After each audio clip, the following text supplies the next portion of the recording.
Hey, well, good evening. My name is Caswell Cooke, and luckily I am about 15 pounds lighter than I was in that introduction, so that's a good thing.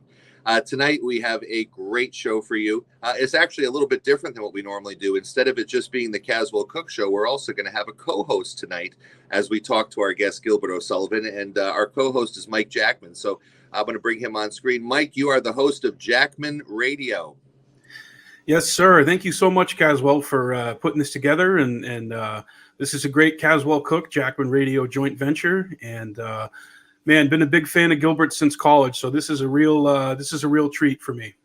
Well, let's not keep him waiting because now where are you right now while we're doing this? I'm in Peterborough, New Hampshire.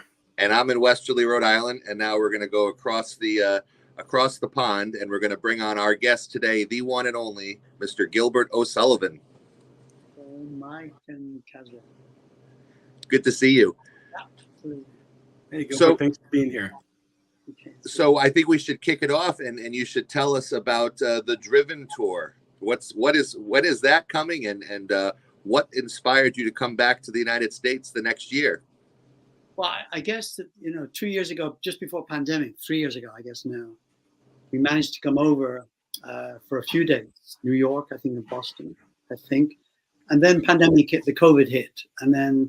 But last year, we managed to come over last year for several dates in the north and as well as the west coast. And it was just great.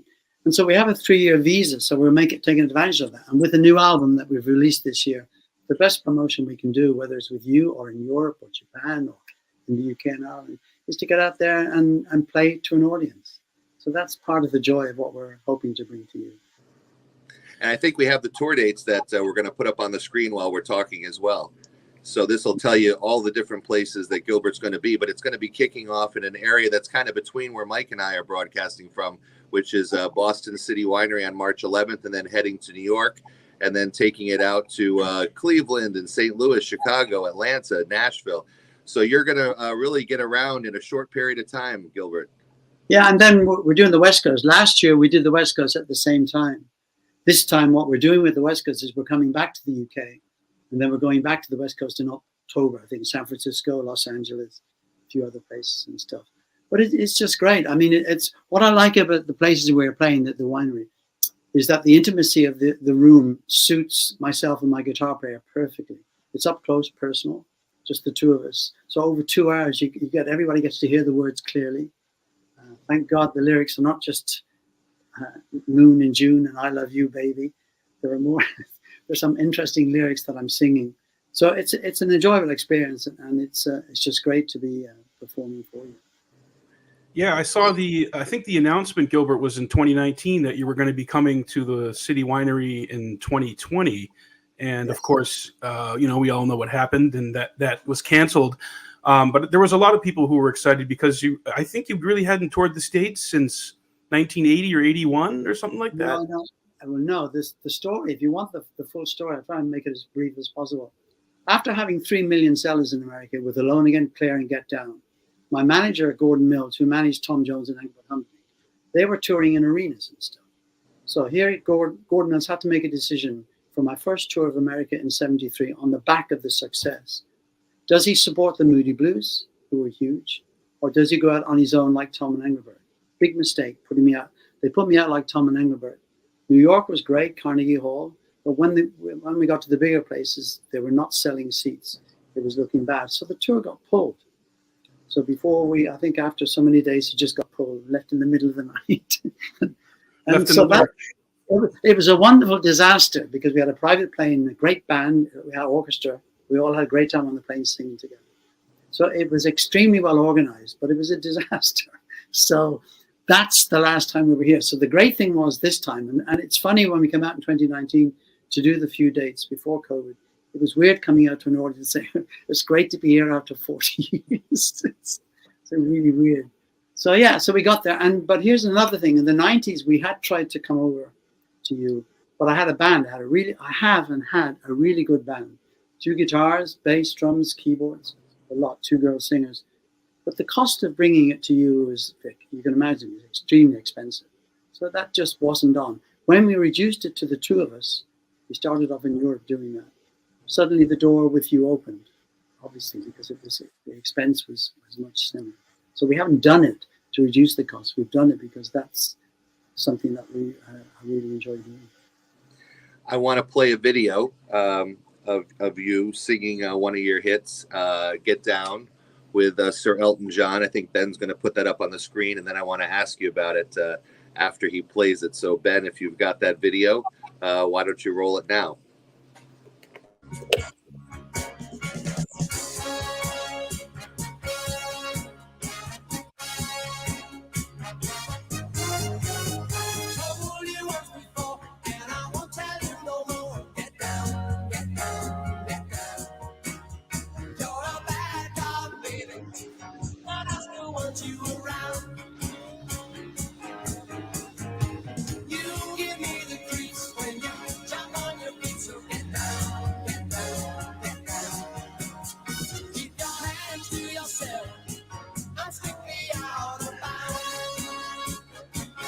Well, so that's a great clip, and it's, of course, it's out there on YouTube, so the whole world can see it as well. Tell me what that was from and how that came about. Well, because that was a TV special I did in 1974. I was going to be doing a week at the London Palladium, 2 shows a night and stuff, and so a TV special was set up for me, and the director of the TV show was a friend of Elton and Bernie. I knew they respected me as a writer, as I respected them. So a meeting was set up. We went to Elton's house, had a nice chat and drink with him, and he agreed to come on, and that's simple as that. That's really cool. We Get Down. So I just got to tell you, Gilbert, personally. So I discovered your music in college. I was I would have been a freshman in college the year 2005. And I was driving in my car. I didn't have a cell phone or anything. And this song comes on the radio. And it's got a little bit of a maudlin beginning. And I'm kind of like, wow, what's this? And it's Alone Again Naturally. And so I literally had to pull my car over to the side of the road and just sit there and listen to that song. And it hit me like a ton of bricks. And it was that song that introduced me to you. And at college parties, throughout the years, we would it would get to be a certain part of the night, and a couple of our friends, we would all look at each other and we would put Get Down on my friend's record player, and start getting everyone singing, and they're all listening to whatever music is current in 2006. And we're like, no, we are putting on Get Down by Gilbert O'Sullivan. We're like, get down, like a bunch of goofballs. Well, interesting thing with Get Down, when it was recorded, it was meant to be a guitar player was meant to be on the record, but he for some reason he didn't turn up. So in the studio, we had that gap in the middle of the song where there would have been a guitar solo. So instead, I just stuck in another verse. And I really like it because without the guitar, you got Fender Rhodes, Laurie Holloway, a musical arranger, orchestra arranger. He's on the Fender, and I'm on acoustic piano. So it's just 2 pianos, bass, and drums. And the other interesting thing was that at the time that it was recorded, you remember quad? Remember the sound of quad? 4 speakers? Those days? Probably too young to remember that. Well, Mike's younger than me. I was born in 74. I'm sorry. I was born in 86. Forgive me. Quad came into fashion briefly. And the quad was like, in the studio, you'd have the speakers in front, the speakers behind. An incredible sound. I always remember that because Get Down was the track that we had recorded that they were experimenting with this quadraphonic sound. Unbelievable. Yeah. Cool. When you're deciding to do a tour, obviously there's songs that you have to put in. I mean, even McCartney says, look, if I don't sing Hey Jude, they're going to come after me. I mean, unless you're Bob Dylan, who refuses sometimes to sing the hits, but you're always going to have to sing those hits that mean so much to people. But how do you pick what else you want to do in the show? I mean, you got to do those 3 or 4, but what with the rest of them, how do you decide what you want to play? Never a problem, Caswell, because it's a 2-hour show. So the good thing is I've been making records since 1970. So therefore there's plenty of material there. I think 20 odd albums I've released and stuff. So there's plenty of songs there, all written by me. And I enjoy the process of working out what to do. So you get all the best known songs. That's essential. And then you'll get album tracks that people often talk to me about when I meet them afterwards. They'll say things like, much as we like Get Down and Alone Again, our favorite track is this particular song from a particular album. That's really nice, as you're the person who wrote them.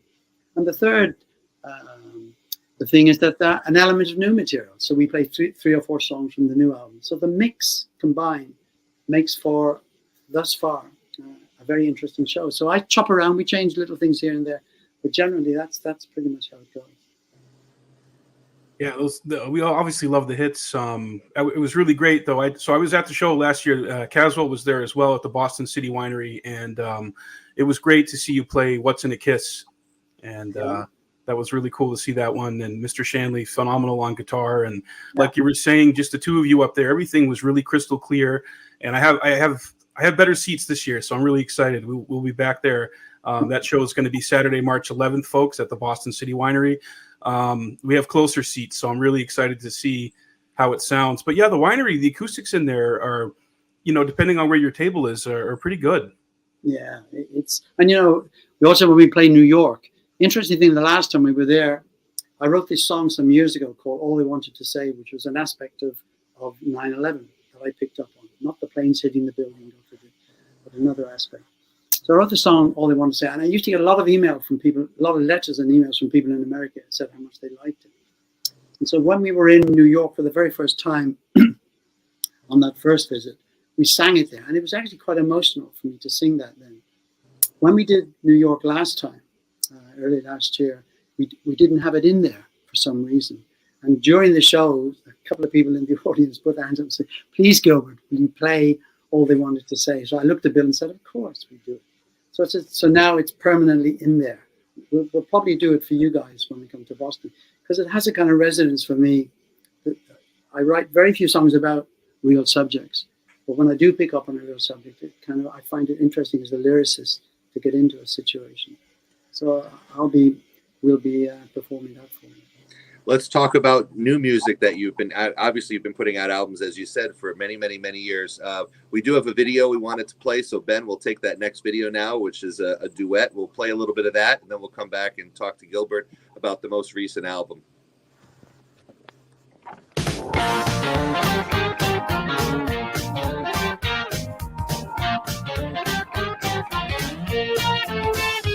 Take love, and what have you got?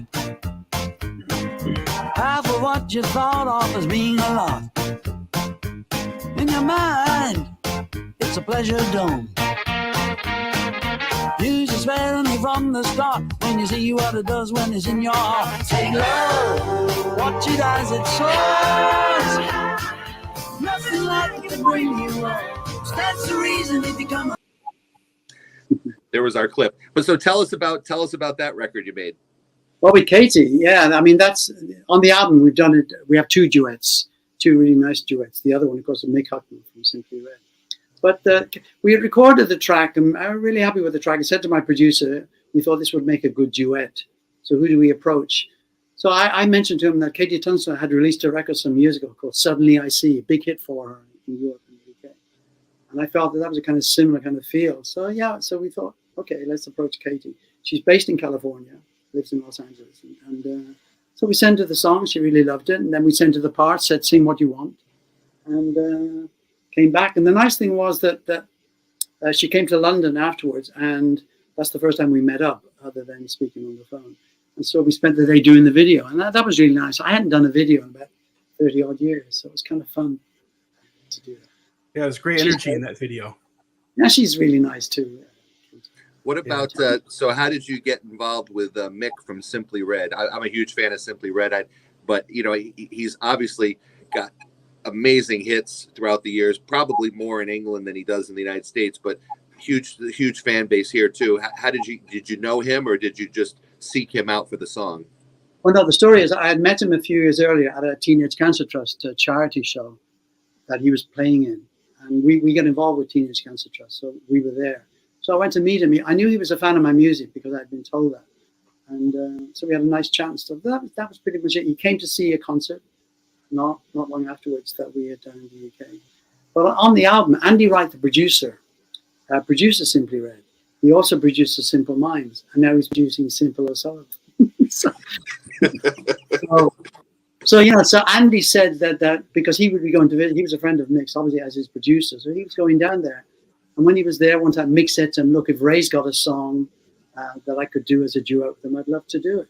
So we sent him a couple of songs, and he really liked a song called Let Bygones Be Bygones. So that's pretty much how it worked out. He did a really nice version. A softer sounding mix, not the kind of raucous one that you get on a lot of CDs. So it's really nice version. Another duet you did, Gilbert, that I thought was phenomenal was I think it was done probably not in person. It looked like it wasn't in person, obviously. It was with Gary Barlow on Alone Again. How did that come together, the singer from Take That? I mean, that was a really cool duet. Yeah, that was last year. I mean, I think he'd been doing a lot of these duets and stuff. And we just got asked. And we thought, I have my own studio here, purpose-built studio just up on the ground. So we just kind of set it up. Hadn't met him before. So we spoke to each other over the phone, and that was it. He had done quite a few. I mean, he'd done a whole list of recordings with various people. So we were just added to the list, and I really enjoyed it. I think it turned out really well. He did a nice version, added a harmony and stuff. So it was nice. I've always wondered, with someone that's been as fortunate as you to have songs that people know, millions of people around the world know. I mean, I'll never understand what that must feel like because I've never done that. But there's got to be when you're playing a song like Claire or Alone Again or Get Down, and you look out and you see everyone knows the words, or people come up to you. I mean, what do those huge hits you've had, what do they make you feel when you're playing them, or when people are talking about them? What are those songs like in your life? I mean, they're obviously mentioned every day of your life. I mean, I treat them all. I mean, I have respect for all of them and stuff, and I perform them as best I can. I try to keep as close to the recording as possible. I don't want to be 10 miles faster or 10 miles slower, or I don't want it to last 20 minutes if it's only 3 minutes. These extended versions that you hear. I tell the story that when we were in New York last year, late at night when we got back from the theater, I saw a Stones concert. I love the Stones, Rolling Stones, huge fan. But Mick was out there on the front singing, I can't get no satisfaction for at least 20 minutes. And of course Keith and Ron behind, they were out of it. They didn't know what was going on and stuff. So that was fun. So yeah, so I sing them as best I can. The interesting thing with Alone Again, when I'm practicing, which I'm starting to do now, to remember all the chords and stuff, I don't sing the lyrics of Alone Again when I'm rehearsing. It's kind of too personal to do that. I sing the words of the other songs, but I don't really. It's kind of too personal to be able to just be singing it in a kind of rehearsal way.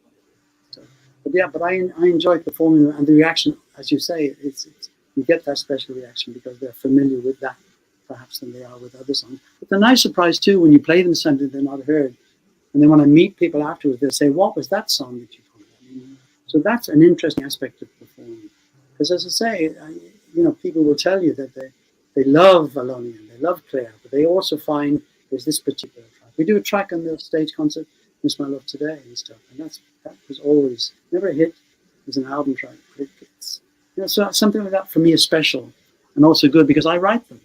It's nice to think that they can affect people in a certain way. Yeah, I saw somewhere too, Gilbert, that you said Alone Again wasn't necessarily autobiographical, that you're able to actually write these lyrics from the perspective of others. And that's crazy because it sounds like that was your a lived-in experience. But I think the mark of a great songwriter and someone who has an enduring legacy like yourself is to be able to write a song like that and step into someone else's shoes or look at what's going on in the world, like with Nothing Rhymed. I think Nothing Rhymed is still just as relevant today as it was when you think about the lyrics and the poverty in the world and all the awful stuff that happens. I don't know. I think you have an ability to be able to step into other people's shoes. Well, I mean, interesting. Neil Diamond sent me a letter because he recorded the version of Alone Again on an album a few years back.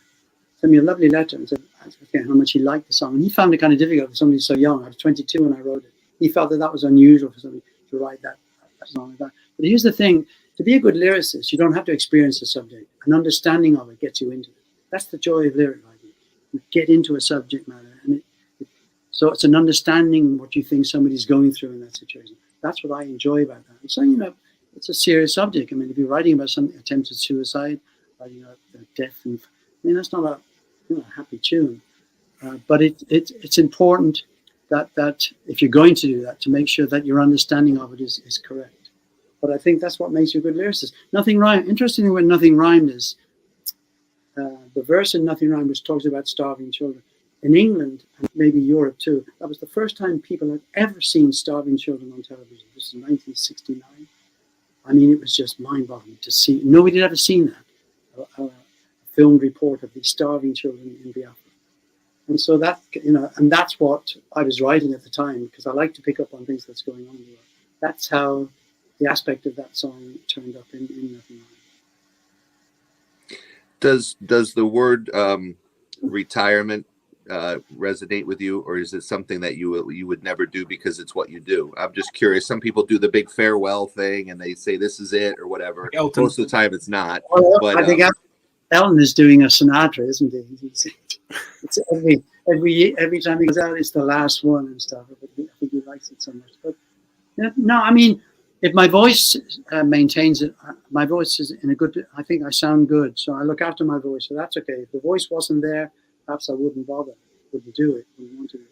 But here's the joy that I get: it's songwriting. The songs lead to talking to you guys, leads to performing. It leads to everything that makes the career work. Because without the songs, there'd be nothing. And so the ideas are there always for songs. And if I have the ideas for songs and I complete them, and I want to record them. And if I want to record them, then I want the record company, hopefully, to release them. I have a very good relationship with BMG. And so therefore, for this year, it's all about promoting. But by the end of this year, I'll be getting itchy fingers, wanting to get back to the piano, wanting to look forward to the next batch of songs. And already things are clicking in my head, little notes and stuff. So that's what I'm doing at 76.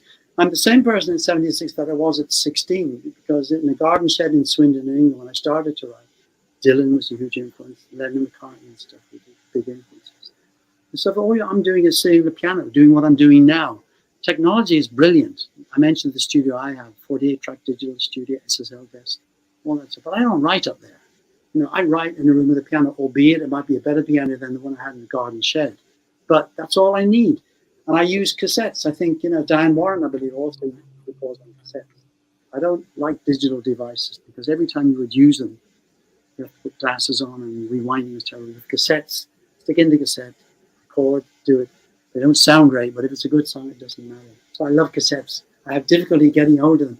I have difficulty getting hold of the ghetto blasters that I use. I use the ones with the inbuilt microphones either side. The ghetto blasters you buy now don't have the inbuilt mic.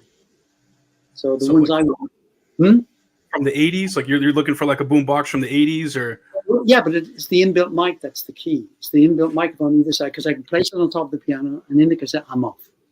So the ghetto blasters you buy now are big, but they don't have those. So I struggle to find them. Mike, you had one last question you wanted to ask. Yeah, Gilbert. So I know I saw recently you said that you were a fan of Father John Misty. Any chance of a collaboration with him? And what songs do you dig by him? I did the album. I mean, his voice is just. There's a kind of, I don't want to say MOR feel about it, but there's a nice, very untrendy kind of feel about the record. Lovely feel about it. And I really like that. I don't quite get why he calls himself Father John Misty, but I like him. But you guys, Burt Bacharach passed away yesterday. You know that, so yeah. That's really sad. I mean, he's a huge influence for me. Him and Hal David, along with Lennon McCartney. I mean, every other week I have a collection of Bacharach that I put on to play, because melodically it's a huge influence and stuff. So it's a great loss. He's a wonderful writer, and I'm going to be working on a song now that I've always felt was a kind of a Bacharach inspired thing. So it's kind of made me think that I'll record that. But he was a fantastic melody writer, as was Hal David, a great lyricist and stuff. But they're huge influences for me, huge influences. But Tom Misty, yeah, I mean, I bought the album, so I really like him and stuff. I mean, I'm a big fan of John Mayer. Oh yeah, my brother Eric is a huge John Mayer fan. He actually just bought 2 tickets to see him at the Boston Garden. He's doing his first ever acoustic tour, and he's going to be playing acoustic guitar and just piano, just on his own on stage. So yeah, we saw him in Vegas, live in Vegas and stuff. And my daughters Tara and Hannah Marie were with us. And when he came out, he'd had a few to drink, and he said, "Any girls out there that want to get pregnant?" We're like, me. Yes. Yeah, my brother would have raised his hand. Yeah, me, John. Yeah. Can you believe that? They put their hands up and stuff. But he's great. I really He's love phenomenal. John. Great guitar. Yeah, he's got. I mean, he does the John Mayer trio, and he's got a couple of albums that he cut in Montana where he lives that have a bit of a Western vibe. And I've been a big fan of his since high school, going back 20 plus years. And I went on a big concert spree last year, Gilbert, because I hadn't been able to go to any live shows for like the better part of 2 years, like most people. And your show, and then I saw John Mayer in Boston. I saw Paul McCartney, and saw Echo and the Bunnymen. I don't know if you're familiar with them. They're from England. But yeah, so hey, it's been a real joy talking to you, Gilbert. And Caswell, did you want to lead us out? Yeah, well, I just have one final question. So of all the years you've been performing, is there a concert or a moment on stage that still stands out in your life that you said, wow, this is just, you looked out and something clicked and you thought this was like the greatest show you've ever done? Well, there's two, Castle. There's two that one will be bad and one will be good. So the good one, do you want the good one first or the bad one first? I think you better do the bad one first. Right. So the bad one first is that the Hollywood Bowl, the Carpenters were huge fans of me, loved Alone Again. So they were doing a concert at the Hollywood Bowl, 74, I think 74. And I was asked to appear on it as a guest because they were huge fans. I go for rehearsal. I didn't meet them. And the piano that I'm going to be playing, Richard, it's his piano, right? But it's locked, right? Now I'm rehearsing. How can I rehearse if the piano is locked, right? Now, my manager should have said, if you don't open the piano, guys, Gilbert won't be appearing, but it didn't happen. So I had no rehearsal with the piano. And when I went out the next night live on the Hollywood Bowl in front of all these people, I walk out to this piano, which had all these buttons and stuff on it. I was completely lost. Wow. That was a nightmare for me. And I left I was really upset about the whole thing. So that's the bad. The good is a few years back, we did a concert here in London, the Radio 2, the big radio station here, concert in the parks and with the BBC Concert Orchestra. And so along with other guests, I was part of that. So we performed for half an hour with a big orchestra and in front of 30,000 people. So that was pretty special. And what was nice about that was Claire, Gordon Mills's daughter, Claire, the song Claire is about. We invited her to the show. And my daughter tells me that when I sang Claire on that night in front of all those people, she had kind of tears in her eyes. So it was a very, very special moment for her, as it was for all of us. So there you go. That's beautiful. Well, I want to thank you for taking the time to talk to us. And we had a great time. In fact, you do a lot of interviews, but we had done an interview on this show just before the pandemic. And then everything got canceled for a year or two there. So we're glad that this time it's a full go. And Ben, before we leave, could we put the tour dates back up on the screen? That would be great, so we could see where in the United States for the first leg of the tour is Gilbert going. And he's going to be starting off at the City Winery in Boston, which is coming up on March 11th, and then heading to New York March 12th, and taking all. Oh, you cut out there, Caswell. So after that, he'll be in Philadelphia on March 15th. For USA 2023. All right. Listen, great talking to you guys. That's really nice. Looking Look forward to meeting you. I'm going to meet. You're going to be at any of the shows that we'll see you? Yeah, well, we'd love to say hi, Gilbert. I'll be at the Boston show, and Me too. Come and say hello. We will. Absolutely. We will. Thank you very much. Thank you, Gilbert. Great, Caswell. Great, Mike. Nice talking to you. Take care. Safe travels. All right. And Mike, thanks for simulcasting with us. Maybe we'll have to do this again. Yeah, this is a lot of fun. Absolutely. All right. Well, for Caswell Cooke Show, I'm Caswell Cooke saying goodbye. And I'm Mike Jackman from Jackman Radio. You can follow us on Twitter at Jackman Radio. We are also on Podbean and all the major podcast catchers like Spotify and iTunes. Thank you very much.